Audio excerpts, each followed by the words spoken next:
Salut la belle gang de Babine et Bottine. Je vous fais un retour après mon choix d'avoir passé une nuit à la Belle Étoile dans un lieu complètement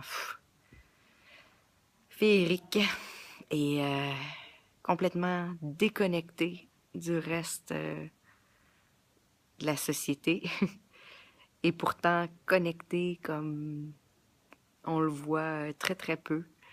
Connecté avec l'être qui se trouve en avant de nous au moment présent, connecté avec la nature, connecté avec le lever du soleil qui est là quand on se lève le matin, qui nous dit que c'est l'heure de bouger,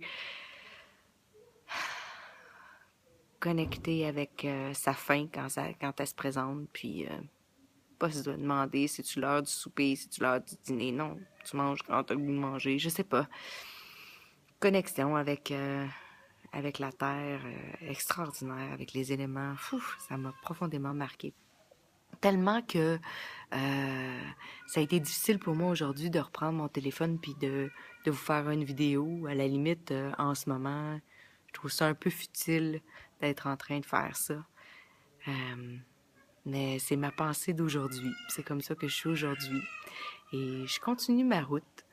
Je continue mon périple sur Compostelle et je pense que cette belle opportunité que je me suis donnée risque de teinter le reste de mes pas sur ce chemin-là. Puis j'espère même être capable d'apporter cet élément-là de présence. Hein. C'était bien écrit sur la pancarte. La clé de l'essentiel, c'est la présence. Puis, ouais, ça m'a marqué. C'est peut-être ça, dans le fond, la peur que j'avais. J'avais peur d'avoir froid, j'avais peur des petites bêtes qui pourraient rôder alentour de moi pendant que je dormais à la Belle Étoile. Puis en fait, je pense que c'est que je savais que ça allait avoir un impact sur moi. Puis qu'une fois que cet impact-là, on en a pris conscience, on peut plus on peut plus faire comme si on n'avait pas vécu ce moment-là.